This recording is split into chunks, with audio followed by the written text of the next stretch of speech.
Hello everyone, Goa series के last video में आपका स्वागत है। वीडियो अच्छा लगे तो प्लीज़ लाइक एंड शेयर करना, सब्सक्राइब करना। 2 वीडियो ऑलरेडी डाल चुकी हूँ। तीसरे वीडियो में 3 दिन की दिखाने वाली हूँ क्या करने वाली हूँ। बहुत सारे क्लिप्स नहीं लिए थे क्योंकि इंजॉय करने में भी तो लगी हुई थी, तो लेकिन मेमोरीज फुल है मेरे पास। तो कुछ भी क्वेरीज हो ना आपका तो कमेंट में ज़रूर मेरे से पूछ लेना। तो आज के ना इस होटल में जो हमारा रिवासा रिजॉर्ट था जिसमें हम 3 दिन रुके थे, वो हमारा आखिरी था और हम उसको बाय बाय करके हम निकल गए थे अपने दूसरे बीच की तरफ। तो आज हमने डिसाइड किया था कि हम आरंबोल बीच जाएंगे। तो हमने अपनी गाड़ी उठाई और ये हम पहुंच गए आरंबोल बीच के पास। ये सारा मार्केट है आरंबोल बीच पहुंचने तक। यहाँ भी ऐसे बहुत सारे गोवा के हर बीच के आजू बाजू ना आपको बहुत सारे मार्केट्स दिख जाएंगे। ये सब बीचें जो मोस्टली कलंगोट और जो बागा है ना, वो नॉर्मल इंडियंस होते हैं यहाँ पे। और जो बाकी बीचेज है ना वो थोड़े पॉश बीच है, वहाँ पे आपको मोस्टली ना फॉरेनर्स दिखते हैं वहाँ पे, क्योंकि वो बहुत शांत वाला बीच है। और फॉरेनर्स ना शांत बीच पे अपना आराम से ले डाउन करे हुए आपको मिलेंगे, चिल करते हुए दिखेंगे। तो ये ना मार्केट था आरंबोल के आजू बाजू में, जहाँ पे बहुत सारी चीज़ें थी, लेकिन सारे टूरिस्टिक वाली चीज़ें थी। हमें उतना समझ में पता नहीं आएगा कि नहीं आएगा, मुझे तो इतना ज़्यादा इंटरेस्ट नहीं आया कुछ भी। हमने कुछ भी शॉप नहीं किया गोवा से, मतलब ऐसा कुछ लग ही नहीं रहा था कुछ यूनिक है। बिकॉज मैं अभी यहाँ 3rd टाइम आ चुकी हूँ, तो ये मेरा था कि मैं सिर्फ एक्सपीरियंस कर रही हूँ, एक्सपीरियंस करना है मुझे यहाँ पे, ऐसा कोई शॉपिंग नहीं था। तो बहुत सारे मार्केट्स अवेलेबल है। तो आरंबोल की जो पार्किंग है ना वो बहुत अंदर जाके है, तो आपको अंदर जाके 100 रुपीज़ की पार्किंग करनी होती है। और ये देखो हम बीच के अंदर आ गए यहाँ पे। अभी इस टाइम मैं फेब में गई थी, तो अभी आपको इस टाइम थोड़ी धूप मिलेगी, तो आप धूप में भी ऐसा एंजॉय कर सकते हो। ऐसा नहीं कि आप नहीं कर सकते हो ग्लासेस। और बीच पे ना दिन के टाइम में ना हवा बहुत ज़्यादा तेज़ होती है, तो आप अकॉर्डिंगली उसी टाइप तरीके से अपना प्लान कर सकते हो। यहाँ देखो बीच सैक्स वगैरह लगे हुए। और यहाँ पे मैंने जो नोटिस किया, मैं आरंबोल पहली बार आई थी, तो यहाँ पे ये सैक्स पे ना टूरिस्ट आराम से लेटे हुए थे, अपना चिल कर रहे थे, एंजॉय करते। यहाँ पे जो भी थे ना वो टूरिस्ट फॉरेनर्स ही थे मोस्टली, और वो सारे फैमिली वाले थे, सब अपने बच्चों के साथ ना यहाँ पे एंजॉय कर रहे थे। मैंने देखा कि सारे मतलब अपने स्विमिंग कॉस्ट्यूम्स में, अपने बच्चों को भी वैसे ही है, और सारे मतलब जाके वहाँ पे आराम से बीच में नहा रहे हैं, स्विम कर रहे हैं, अपनी फैमिली टाइम एंजॉय कर रहे हैं। तो ऐसा कुछ वहाँ पे हमें देखने को मिला, जो कि नॉर्थ के मुझे और अदर बीचेज में मुझे देखने को नहीं मिला। क्योंकि ना कलंगोट और है ना जो बागा है ना, नॉर्थ में जो बीचेज है वो कलंगोट है, बागा है, आरंबोल है, अश्वेम है, ये सब कुछ बीचेज है जो कि नॉर्थ में पड़ते हैं, जो कि जिससे 2 क्राउडेड सबसे ज़्यादा रहते हैं, बाकी सब पॉस रहते हैं, शांत रहते। तो ऐसा था कुछ ये हमारा ऐसा वाइब जो हम आरंबोल बीच पहुँचे थे। और अश्वेम भी वैसा ही। तो हमने डिसाइड किया था कि हम आरंबोल जाएंगे, क्योंकि वो थोड़ा ज़्यादा हमें सुनने में आया था कि ठीक है। तो देखो कितनी ज़्यादा हवा चल रही है यहाँ पे ना। हमने बैकलेस पहना था तो इसलिए मैं से श्रग पहनी हुई हूँ। फिर हमने सोचा कि थोड़ा श्रग निकाल के भी इंजॉय करेंगे। तो काशू ना बहुत गंदी हो गई थी, बिकॉज उसने पूरे अपने कपड़े में ना ऐसे बालू सैंड लगा लिया था। तो उसके कपड़े मैंने ऐसे नीचे वाले स्कर्ट्स खोल दिए थे, और ये देखो उसको मैं ऐसे डायपर में घुमा रही हूँ। बट उसको बहुत मज़ा आया। यहाँ पे आप इंजॉय कर सकते हो, चिल कर सकते हो, बैठ सकते हो यहाँ पे, और पानी में आराम से भीग सकते हो। आप चाहे तो अपना मतलब भीग भी सकते हो बीच के पानी में। पानी यहाँ पे क्लीन रहता है, बहुत ज़्यादा गंदा नहीं होता है, क्लीन ही रहता है। देख सकते हो आप वीडियो में कि पानी ना क्लीन। और काशू मान ही नहीं रही थी, उसको ना पानी में घूमना था। लहरें बहुत ज़्यादा तेज़ होती है, but still it's safe, it's not risky. ऐसे ऐसे ये देखो पानी आ रहा है यहाँ पे बीच में, और हमने यहाँ पे 1-1.5 घंटा दिया था। आप देख रहे हो ना वो लोग, वो सारे ना ये फॉरेनर थे। तो हमने यहाँ पे 1 घंटा कुछ करीब निकाला और एक वहाँ पे एंजॉय किया, फ़ोटोज़ वगैरह ली। और वहाँ पे हमने कुछ खाया पिया नहीं, क्योंकि ऐसा कुछ था ही नहीं वहाँ पे बीच पे। सब बस सैक्स पे बैठे थे, एंजॉय कर रहे थे। फिर हम सोचे कहाँ जाए, तो फिर हमने अश्वेम नहीं सोचा, और हमने बहुत सारे यूट्यूब में देखा। तो वहाँ पे ना एक हिडन जेम दिखा रहा था, जो कि केरियम बीच था। यहाँ से आई थिंक 1-1.25 घंटे की दूरी पे था। तो हमने डिसाइड किया ना कि हम वहाँ जाते हैं, बिकॉज वो जो वीडियोज़ हमने देखे थे ना वो रेनी सीज़न की वीडियो थे, और वो कुछ देखने में ना अलग लग रहा था। तो हम फाइनली पहुँच गए थे केरियम ना थोड़ा ऊपर जाके ऐसे, मतलब ऊपर का रास्ता है केरियम। और ये बीच ना हमें यहाँ पहुँच के मरीन ड्राइव जैसे, जो मुंबई आप गए होगे तो वहाँ की मरीन ड्राइव जैसी फीलिंग आई थी। व्यू बहुत ही अच्छा लग रहा था, बहुत यहाँ पे एकदम शांत था, और पानी था, और ऐसे पत्थर थे। कोई यहाँ पे कुछ ही लोग थे, 2-4 लोग ही यहाँ पे अवेलेबल थे। यहाँ पे भी आपको टूरिस्ट ही मिलेंगे, बट यहाँ पे भी शांति थी। अगर आपको शांति पसंद है तो आप ऐसे बीचेज में जा सकते हो, जहाँ पे आप आराम से बैठ के अपना 2-3 घंटा से लेटे हो सैक्स पे, अपना चिल कर रहे हो, सोच रहे हो, म्यूज़िक एंजॉय कर रहे हो, ये कुछ ऐसे टाइप वाले बीचेस थे। तो यहाँ पे हम फाइनली पहुँच गए, क्योंकि हमें तो एक्सपीरियंस करना था कि कहाँ कहाँ क्या है और क्या देख सकते हैं। तो छोटे छोटे शेल्स भी आप दिख रहे थे यहाँ पे। गर्मी नहीं लग रही थी बिकॉज थोड़ा शाम हो गया था, और इतना अच्छा लग रहा था समंदर देख के, नीला नीला समंदर। मतलब ऐसा ऐसा फुल फॉरेनर वाली, मतलब फॉरेन वाली वाइब आ रही थी यहाँ पे भी। तो यहाँ पे एका दुक्का मतलब कुछ ही लोग थे, यहाँ पे ज़्यादा कोई भीड़ नहीं थी। यहाँ पे बहुत ही शांत था। यहाँ पे आप आराम से अपना फैमिली टाइम यहाँ पे ले सकते हो, अपनी गाड़ी। यहाँ पे कोई पार्किंग वार्किंग नहीं थी, और यहाँ पे छोटे मोटे जो हट टाइप के होते ना, वैसे ही थे वहाँ पे। और आप जैसे देख भी सकते हो ना कि कोई भी लोग नहीं दिख रहे थे, बट टोटल में 8-10 लोग होंगे। बट यहाँ पे फ़ोटोज़ बहुत अच्छी आती है। यहाँ पे कुछ उतरने का ना पत्थर पे कुछ ऐसा पर्टिकुलर रास्ता भी नहीं, आपको पत्थरों पे ऐसे पैर रख के ना आपको नीचे उतरना होगा। तो ये भी एक अच्छा है अगर आप शांति वाला जगह जाना चाहते हो, सिर्फ अपने समंदर को एंजॉय करना चाहते हो, एंडलेस समंदर, नीला नीला पानी, अच्छी फ़ोटोज़, तो आप यहाँ भी आ सकते हो। तो यहाँ पे भी हमने कुछ फ़ोटोज़ वीडियोज़ ली। थोड़ा सैक्स जो थे यहाँ पे, हम तो ऐसे ही लेट गए थे, कोई चार्जेबल नहीं था यहाँ पे भी, तो हम आराम से सैक्स पे लेट गए थे। थोड़ा देर हमने एंजॉय किया। यहाँ पे भी आपको थोड़े बहुत खाने पीने के ऑप्शंस मिल जाएंगे, आप चाहो तो अपना फूड एंजॉय कर सकते हो। बट बहुत ज़्यादा प्रीमियम अगर आप सोचोगे तो नहीं है, बिकॉज ये तो सिर्फ ऐसे था कि हाँ रिलैक्स करने के लिए था। यहाँ भी फॉरेनर्स सैक्स पे रिलैक्स कर रहे थे, आप देख सकते हो। लोग फॉरेनर्स ना, मुझे जो लगा ज़्यादा कि वो इन्जॉय करते, अपना चिल करने आते। तो ये था हमारा कुछ इस तरीके का। और ये जो फिर हम पहुँच गए थे अपने होटल, वहाँ से चेंज किया, और अभी भाई आ चुके थे, उनका बर्थडे था, हमको बर्थडे सेलिब्रेट करना था। तो हम वापस से आ गए थे कलंगोट बीच। और ये मेरे प्यारे भैया, इनका बर्थडे था, तो हमने रात को इन्होंने हमें ज्वाइन कर लिया था, और हम रात को गए थे कलंगोट। बहुत सारे क्लिप्स बीच में छूट जाते इसीलिए, बिकॉज कुछ टाइम हम अपने लिए भी रखते, एंजॉय कर पाते, वहाँ मैं रिकॉर्ड और शूट नहीं कर पाती हूँ। ये देखो ब्लैंक आ गया यार, ये क्या हो गया पता नहीं, ब्लैंक कैसे आ गया है। और ये मैंने वीडियो में भी ले लिया, ओ माय गॉड, आपको समझ में नहीं आएगा। तो फिर देखो ये था कलंगोट की पूरी डेकोरेशन। हमने डिसाइड किया कि कहाँ जाए। फिर हम सोचे कि यहीं पे हमने होटल लिया था, और कलंगोट पे ही बर्थडे सेलिब्रेट करेंगे। कुछ केक वेक हमें इतना अच्छा मिल नहीं रहा था, बिकॉज थोड़ी लेट हो गई थी, मॉन्जनीज बंद हो गया था। तो यहीं पे हमने डिसाइड किया कि थोड़ा बहुत पेस्ट्री लिया था हमने, और वहीं पे केक वेक कट कर लेंगे, चिल करेंगे, रिलैक्स करेंगे, थोड़ा वाइब लेंगे। तो ये था कलंगोट की डेकोरेशन। और बहुत लेट हो गया था, तो बाबू ना सो गई थी। यहाँ पे थोड़ी रात को ना ठंडी वाली चीज़ें, मतलब ठंडी हो जाती है, कलंगोट पे ठंडी हवा चलती है, तो बेबी के लिए इतना सेफ़ नहीं था। तो मैंने ना उसको जैकेट पहना दिया था, और वो ना जैकेट पहन के सो गई थी। हमने यहाँ पे खाया पिया, भाई ने हुक्का लिया।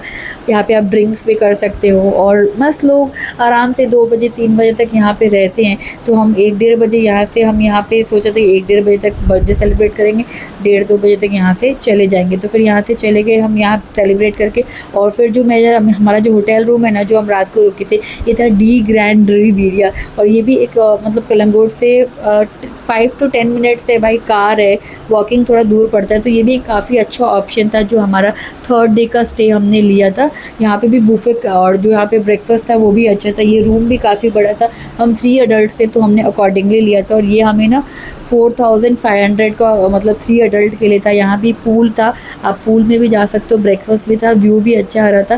तो the Grand Riviera is also a good option if you want to stay in a good hotel with this kind of budget. तो यहाँ पे आप जा सकते हो। और ब्रेकफास्ट भी ओके था, बहुत लैविश नहीं था, बहुत नॉर्मल भी नहीं था, ओके ब्रेकफास्ट था। और आज हमें यहाँ से निकल के ना साउथ गोवा जाना था, बिकॉज हमारा 3 दिन का नॉर्थ गोवा का प्लान हो चुका था। तो हमने यहाँ पे सुबह यहाँ से ब्रेकफास्ट किया, और ब्रेकफास्ट करके फिर हमने सोचा था साउथ गोवा जाएंगे। तो साउथ गोवा में कहाँ जाएंगे वो भी हम सोचने वाले थे। तो सारे सब ने अपना अपना ब्रेकफास्ट किया, हमने यहाँ से चेकआउट किया, लगेज निकल लिया, चेकआउट किया। कुछ यहाँ पे पूल साइड में कुछ फ़ोटोज़ वगैरह ली। यहाँ का पूल साइड का व्यू था, देखो ये है पूरी ग्रैंड रिविरिया की बिल्डिंग। तो it's a good option if you can book online offline both. Online में कभी कभी अच्छे डिस्काउंट्स भी होते हैं, तो हमने ऑनलाइन भी ट्राई किया था, बट हमारा 3 अडल्ट का था तो हमारे प्राइस सेम ही पड़ा। और ये इनका ना अंदर का इंटीरियर था। तो मतलब I have shown you 2 options. अगर थोड़ा सस्ता होटल चाहिए तो आप रिवासा जैसे जगह में रुक सकते हो, आपको थोड़ा महंगा चाहिए तो डी ग्रैंड रिविरिया में भी जा सकते हो। और हमने डिसाइड किया था कि साउथ गोवा निकलने से पहले हम जो डियर ज़िंदगी वाली जो जगह है पैरा रोड, वहाँ भी जाएंगे। तो हम फाइनली पहुँचते ना गूगल मैप से हम वहाँ पहुँच गए थे। वहाँ पे हमने देखा तो भाई अलग ही सीन चल रही थी, इतनी भीड़ थी। लोगों ने वहाँ पे ना जो उसको एक स्पॉट बना दिया है फ़ोटोज़ के लिए, चार्जिंग के लिए। यहाँ पे साइकिल्स आपको मिल जाएगी, रेंट पे फॉर 200, कैन यू बिलीव, 200 की साइकिल्स रेंट पे मिल रही फिर for few minutes just to take your photos and videos. और यहाँ पे लोग स्कूटी और बाइक से, स्कूटी से आते हैं। यहाँ पे भी आगे आपको पार्किंग मिल जाएगी, यहाँ पे आप गाड़ी पार्क नहीं कर सकते बिकॉज वो कहते हैं कि आपको फ़ाइन लग जाएगा यहाँ पे। तो ये पे हमने फ़ोटोज़ वोटोज़ ली। फिर है ना गोवा के हम लोग कैफ़े में गए थे, कैफ़े नहीं, हमने बेकरी में गए थे, लोकल बेकरी में, and this was the burger, coffee and this a croissant we tasted, it was so yum yum yum. और फिर देखो मैं बहुत छोटे छोटे क्लिप्स लिए हैं, तो इसीलिए आप ना ऐसा चौंकना मत कि क्या दिखा रही है और क्या बोल रही है। तो ये सब बेकरी हम गए थे, रॉबिन करके कोई बेकरी थी, तो वहाँ हम गए थे। फिर वहाँ से हम पहुँच गए कोलवा बीच, और हमने डिसाइड किया था कि हम इसी के आसपास स्टे करेंगे। तो पहले हमने सोचा कि कोलवा बीच थोड़ा सा घूम लेते हैं, तो ये था कोलवा बीच जाने का रास्ता। यहाँ पर हमने कोलवा बीच पर भी इंजॉय किया। यहाँ पर ना मेरी बैटरी डाउन हो गई थी फ़ोन की, तो थोड़ी बहुत क्लिप्स हमने लिए थे, और इसके आजू बाजू हमने होटल्स भी देखे। तो ना अगर आप कोलवा बीच आ रहे हो तो वहाँ पे भी आपको स्टे के अच्छे ऑप्शंस मिल जाते हैं, बट ये है कि आपको थोड़ा देखना पड़ेगा क्योंकि रूम्स ना बुक हो जाते हैं और आपको रूम्स जल्दी मिलते नहीं है। यहाँ पे स्पोर्ट्स एक्टिविटीज़ भी होती है, अगर आप इंटरेस्टेड हो वाटर स्पोर्ट्स एक्टिविटीज़ में, तो यहाँ पे बोटिंग होती है, स्पोर्ट्स एक्टिविटीज़ होती है। हमें वो सब करना नहीं था बिकॉज हमारे साथ छोटी बेबी थी, तो हमें वो सब करना नहीं था। तो हम यहाँ पे दिन में सुबह भी गए थे क्योंकि हमने यहाँ पे बाजू में स्टे लिया था। यहाँ पे एक हमें कृष्णा बीच करके जो होटल था ना, कृष्णा बीच रिजॉर्ट, वो हमें मिला था, तो हमने वहीं पे स्टे किया था। तो हमने सोचा था कि हम सुबह में भी जाएंगे, मॉर्निंग में भी, तो हम वहाँ मॉर्निंग में भी गए थे। Colva beach is also a good option to explore. यहाँ पे शाम को काफ़ी भीड़ हो जाती है और बाहर ना आपको बस वगैरह भी मिल जाती है मडगांव जाने के लिए, जहाँ आपको जाना है वहाँ जाने के लिए बहुत सारे बसेज भी आपको मिल जाते हैं। तो ये ना, और हमारा जो होटल था ये है कृष्णा बीच रिजॉर्ट, ये हमें कुछ 5500 के अराउंड में पड़ा था, and it is a very good resort, good options to stay. बहुत ही अच्छा रूम था इनका, सूट रूम था। यहाँ पे सारी फैसिलिटीज़ आपको मिल जाएगी। यहाँ पे इनका बाथरूम भी बहुत अच्छा था, और इन्होंने हमें 3rd पर्सन का स्टे भी दिया था। जो भी है यहाँ पे आपको ये स्पीकर्स वगैरह, वार्डरोब, बाथरूम स्लीपर्स, सारी अच्छी एमिनिटीज और फैसिलिटीज़ यहाँ पे इस रूम में थी। तो वहाँ पे हम लोग फिर तैयार होकर हम कोई बीच गए थे, बाथम बेल, वो भी हमें कुछ समझ में नहीं आया। तो फिर हम वहाँ से लौट गए और हमने रास्ते में जूजू रेस्टोरेंट था, वहाँ पे हमने खाना खाया। फिर हम सुबह कोलवा बीच के लिए निकल गए थे, यहीं बाजू में था। और यहाँ पे ना बाबू को हमने बिकनी पहनाया था, बहुत इंजॉय किया हमने, 2-3 घंटे यहाँ पे किया। क्लिप्स मैंने नहीं लिया क्योंकि हम ना इंजॉय कर रहे थे बहुत ज़्यादा यहाँ पे। और यहाँ से आज हमारा गोवा का लास्ट डे था, तो हमने यहाँ कोलवा बीच, क्योंकि 4th डे पे हमने कोलवा बीच गए, हम ना पैरा रोड गए, वहाँ पे हमने एंजॉय किया। और 5th डे पे हम सुबह सुबह यहाँ कोलवा बीच आ गए थे। यहाँ पे हमने ये देखो बहुत सारे उल्टे पुल्टे क्लिप्स लिए क्योंकि ना हम इंजॉय करने में लगे थे। मैं क्या दिखा रही हूँ समझ भी नहीं आ रहा है। बाबू के बहुत सारे क्लिप्स है, आई नो आप लोगों को पता नहीं मज़ा आएगा कि नहीं आएगा, बट ठीक है आप देख सकते हो। और फिर हम फाइनली रेडी होके हम निकल गए थे दूसरी जगह जाने के लिए। हमने डिसाइड किया था कि यहाँ से जाने के बाद हम पालोलेम बीच जाएंगे, और पालोलेम बीच जाने के बाद सनसेट पॉइंट देखने जाएंगे। तो यहाँ से हम निकल गए थे कोलवा से, होटल से मतलब रेडी होके पालोलेम बीच के लिए। और पालोलेम बीच पे भी काफ़ी सारे एक्टिविटीज़ होती है, तो हमने तो थोड़ा देर बस घूमा और घूम के क्या क्या वहाँ पर होता है, कैसे कैसे लोग इन्जॉय कर रहे हैं, ये सब थोड़ा बहुत देखा। बोट्स वगैरह, यहाँ पर भी शॉपिंग की काफ़ी ऑप्शन है। यहाँ पर हमने जूस किया, हर जगह आपको 100 रुपये की पार्किंग देनी ही पड़ती है। तो ये था पार्किंग का एरिया, और वो था बीच का एंट्रेंस, वहाँ से आप जा सकते हो। बहुत सारे बोट्स है, वाटर स्पोर्ट्स एक्टिविटीज़ भी लोग वहाँ पे कर रहे होते हैं। सी शेल्स भी आपको बहुत ज़्यादा वहाँ पे देखने को मिलेंगे। तो ये पूरा बीच था, और काफ़ी बड़ा बीच है पालोलेम बीच, गोवा का बहुत ज़्यादा, साउथ गोवा का फेमस बीच है। यहाँ पे बहुत सारे वाटर स्पोर्ट्स एक्टिविटीज़ होती है। कुछ लोग तो हमारे सामने भी स्पोर्ट्स एक्टिविटीज़ करने जा रहे थे, और काफ़ी यहाँ पे भीड़ होती है दिन के टाइम पे भी और शाम के टाइम पे भी होती है। रात में इतनी कुछ भीड़ नहीं होती है, तो दिन के टाइम में भी यहाँ पे अच्छी खासी है ना आपको भीड़ देखने को मिल जाएगी। काफ़ी लोग यहाँ पे एंजॉय कर रहे होते हैं, और बहुत ही बड़ा बीच है। यहाँ पे भी पानी ना बहुत क्लीन होता है। Palolem beach you can find on Google, it is also one of the cleanest beach of Goa, और काफ़ी अच्छा वाइब होता है यहाँ पे। यहाँ पे आपको मिक्स क्राउड देखने को मिल जाएगा, फॉरेनर्स भी और टूरिस्ट भी, दोनों तरह का क्राउड यहाँ पे अवेलेबल होता है। तो यहाँ पे हम थोड़ा सा रैंडमली हम घूम रहे थे, और वहाँ पे हमने कुछ फ़ोटोज़ वगैरह क्लिक कराई, पिक्चर्स क्लिक करी। और ये देखो यहाँ पे कुछ लोग हैं ना जो साउथ से आए थे, यहाँ पे वाटर स्पोर्ट्स एक्टिविटीज़ करने जा रहे थे। तो मैंने सोचा कि पूछूं प्राइस वगैरह, बट फिर नहीं हो पाया और वो आगे निकल गए। तो इस तरीके का पूरा ऐसा मैंने 360 में लेने की कोशिश की है। यहाँ पे था ये पूरा पालेलेम बीच, लोग यहाँ देखो बैठे भी थे, और सैक्स वगैरह भी यहाँ आपको मिल जाएंगे। और ये बहुत ज़्यादा बड़ा बीच है, छोटू सा बीच नहीं है। पूरा 360 एंगल में देखोगे ना तो बहुत ज़्यादा बड़ा बीच है। यहाँ पे आपको टाइम लेके आना है और आपको आराम से घूमना है, एक्टिविटीज़ कर सकते हो। तो ये इस तरीके का कुछ था। आप देख सकते हो कि लोग यहाँ पे लाइफ जैकेट पहन के फ़ोटोज़ ले रहे थे, और यही वो लोग थे जो एक्टिविटीज़ करने जा रहे थे यहाँ पे। तो हाँ, आप कर सकते हो। और देख छोटे छोटे देखो, मैं आपको दिखा रही हूँ कि शेल्स वगैरह ना आपको देखने को मिल जाएंगे यहाँ पे। बहुत लोग यहाँ पे ये शेल्स इकट्ठा करते हैं डेकोरेट के लिए, जिनको पसंद होता है। बहुत लोग डेकोरेट भी करते, एंजॉय करते। तो ऐसे ऐसे छोटे छोटे सीशेल्स ना बहुत ज़्यादा यहाँ पे मैंने देखे इन कंपैरिजन टू अदर बीच। तो मैं काशू को भी बता रही थी कि काशू देखो ये छोटे छोटे सेल्स है, तुम दे उसको क्या समझ में आएगा, उसको कुछ लेकिन समझ में नहीं आ रहा था। तो ऐसा था कुछ हमारा पालेलेम बीच का सीन। और उसके बाद हमने सोचा कि अब हम यहाँ से जाएंगे और आगे मतलब दूसरी जगह जाएंगे, क्योंकि अगर वहाँ नहीं गए तो वो मिस हो जाएगा। तो यहाँ कुछ बाहर ऐसे पार्किंग से हम निकल गए। यहाँ पे कुछ शॉपिंग ऑप्शंस थे, मैंने कहीं से कुछ नहीं खरीदा था। तो आई डिसाइडेड कि I will buy some fridge magnets, जो कि थोड़ा अच्छा रहता है, किसी के लिए भी आप बाय कर सकते हो, खुद के लिए भी बहुत। तो फ्रिज मैग्नेट्स वगैरह लेके हम चले गए थे। हमें है ना जाना था अगोंडा बीच। वहाँ पे जब हम पहुँचे तो वहाँ पे हमें पार्किंग नहीं मिल रही थी। सारे जो कैफ़ेज और रेस्टोरेंट है ना वो बीच साइड बने हुए हैं, और उन्होंने सबने अपने अपने कैफ़े से एंट्री दी हुई है। आपको नॉर्मल एंट्री नहीं मिलेगी, पॉसिबली हमें तो नहीं मिली थी, और बहुत टाइम लग रहा था ढूंढने में हमें। तो हमें एक कैफ़े के थ्रू हमने एंट्री की, उनको पैसा दिया, वहाँ पे खाए पिए, और उसी के थ्रू हमने एंट्री और एग्जिट दोनों किया था। वहाँ पे हमें कुछ खास लगा नहीं, बिकॉज वहाँ पे भी एक्टिविटीज़ कुछ दिख रहे थे वहाँ पे, बट कुछ हमें ऐसा लगा नहीं। और वहाँ पे जो हट्स थे ना काफ़ी अच्छे लग रहे थे, बट सारे ना काफ़ी कॉस्टली थे। एक एक रूम की कॉस्टिंग लाइक 10,000 से ऊपर दिखा रहे थे, और कुछ था नहीं। ये सारे हमें जो समझ में आया कि ये फॉरेनर्स के लिए रहता है, बिकॉज इसमें कुछ भी नहीं था। हमें देखने में ऐसा कुछ भी लग नहीं रहा था, खाली सिर्फ हट्स बनाए हुए थे, क्योंकि सी फेसिंग थे ना, तो इनके प्राइसेस बहुत ज़्यादा थे। तो फिर यहाँ से भी हमने एग्जिट लिया, और फिर हमने सोचा कि हम जाएंगे सनसेट देखने, जो कि है काबो डी रामा पॉइंट, जो कि गोवा का नया फेमस पॉइंट है। और यहाँ पे ना सैयारा मूवी की शूटिंग हुई थी। यहाँ पे भी जो एक्सपेक्टेशन होती है ना वैसा कुछ नहीं देखने को मिलता है, बिकॉज वाइब तो बहुत अच्छी है, पूरा व्यू भी बहुत अच्छा आता है, पूरा बाली थाईलैंड जैसा व्यू आता है, बहुत ही मस्त लिखता है सनसेट यहाँ पे। बट यहाँ पे भी आपको क्राउड बहुत ज़्यादा देखने को मिले, बिकॉज ये भी है ना काफ़ी फेमस जगह हो चुकी है गोवा में अभी।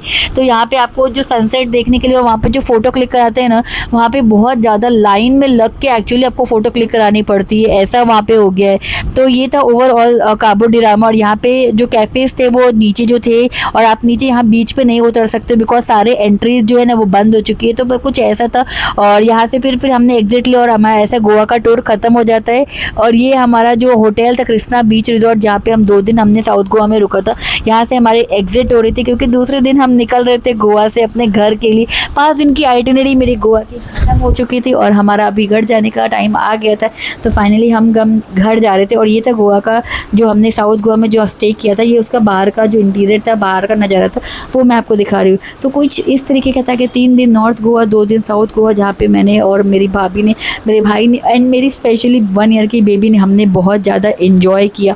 तो बहुत सारे क्लिप्स मैंने नहीं लिए, बहुत सारे क्लिप्स लिए थे, बट इसका ये मतलब नहीं कि मैंने इन्जॉय नहीं किया। आपको नहीं दिखा पा रही सारा, लेकिन मैंने बहुत ज़्यादा वहाँ पे इन्जॉय किया। अभी मुझे गोवा जाने का ना काफ़ी अच्छा एक्सपीरियंस हो चुका है।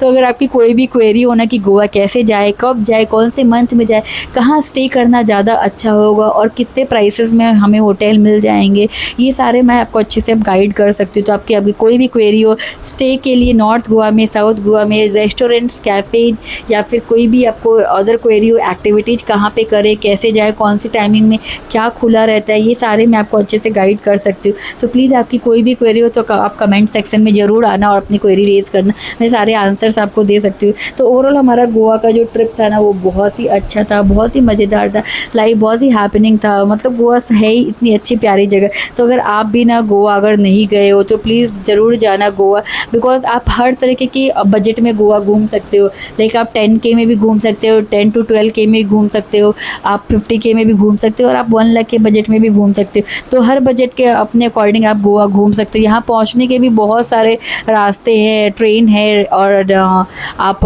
कार से भी आ सकते हो, ट्रेन से भी आ सकते हो, फ्लाइट से भी आ सकते हो, आप बस से भी आ सकते हो। तो वीडियो थोड़ा भी अच्छा लगा हो तो चैनल को लाइक शेयर सब्सक्राइब कर देना। Okay, bye bye.